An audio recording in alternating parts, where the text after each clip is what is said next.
बिहार में विधानसभा चुनाव का प्रचार जोरों पर है। 6 तारीख को आपके क्षेत्र में मतदान भी होना, क्या तैयारी है जनसुराज का?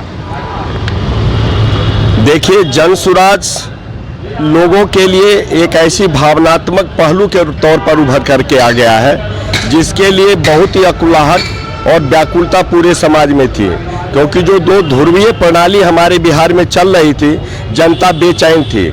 एक तरफ तो महागठबंधन के लोग और दूसरी तरफ एनडीए के लोग अपनी अपनी पारियां खेल रहे थे और जनता को एक दूसरे को दिखा करके डरा रहे थे। और अभी जो माहौल बना है, ये लड़ाई जनता बनाम शासक दल के बीच में होने वाला है, या तो वो पूर्ववर्ती शासक रहे हो या वर्तमान में हो, और जनता अब उनसे हिसाब किताब लेने के लिए आतुर है। और जिसका परिणाम आपको 6 नवंबर के मतदान के बाद 14 नवंबर को जो परिणाम घोषित होगा उसमें दिखाई पड़ेगा। विनीता मिश्रा आपके उम्मीदवार हैं, इनके लिए क्या कहेंगे? विनीता मिश्रा जी के बारे में तो ज़्यादा जानकारी मुझे नहीं है, लेकिन जो जानकारी मिल कर के आई है, एक ही काफ़ी कर्मठ, सीधी सादी राजनीतिक घराने की महिला है। और जो बीजेपी वालों ने इनको 26 साल तक इनका जो है ना प्रयोग किया है, लेकिन इन्हें राजनीति में कभी आगे बढ़ाने की जरूरत नहीं की। उन लोगों ने सोच रखा था कि विनीता जी के चेहरे को, इनके काबिलियत को दिखा करके हमें जितना फ़ायदा ले सकना है। और जो कि बीजेपी की असल जो सोच है वो यही है। बीजेपी में लोग प्रयोग किए जाते हैं और फिर वही हालत होता है जैसे दूध में गिरी हुई मक्खी का होता है। बिहार में जातीय राजनीति जोरों पर है, उसमें विनीता मिश्रा पटना साहिब में कहाँ तक फिट बैठती है? मैं कि बताऊं, इस बदलते हुए बिहार में आपको इस बार का परिणाम दिखाई देगा कि वाले तो सभी लोग हैं, लेकिन इस बार बिहार में जाति का जो नारा है ना, वो फेल हो जाएगा।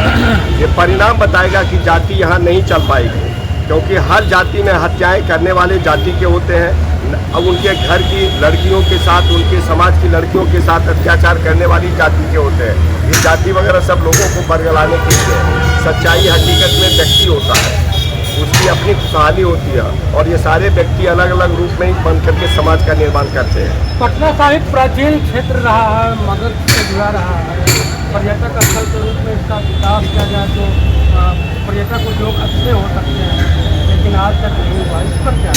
देखिए, जब आपके मीडिया जैसे लोग भी पुरानी किसी की बातों पर ही मुद्दा बनाने की कोशिश करते हैं, आपने कभी इस मुद्दे पे बात नहीं की विकास के लिए सरकार को करना क्या चाहिए।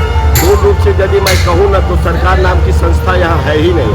लोग बस अपने आप जी रहे हैं और मर रहे हैं।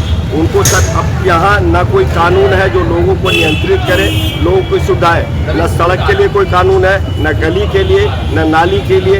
बिजली का पोल कहाँ गड़ा जाएगा, गाड़ियाँ कहीं खड़ी होगी, आपको कितना एरिया रास्ते के लिए छोड़ना, ये सारी चीज़ों से सरकार का ध्यान नहीं है, क्योंकि सरकार जाति की राजनीति करके अपना काम आज तक निकालते रही है। आपका परिचय? मेरा नाम अरविंद प्रसाद हुआ। मैं पटना महानगर का उपाध्यक्ष हूँ और वर्तमान में पार्टी के प्रवक्ता के तौर पर पैनलिस्ट हूँ।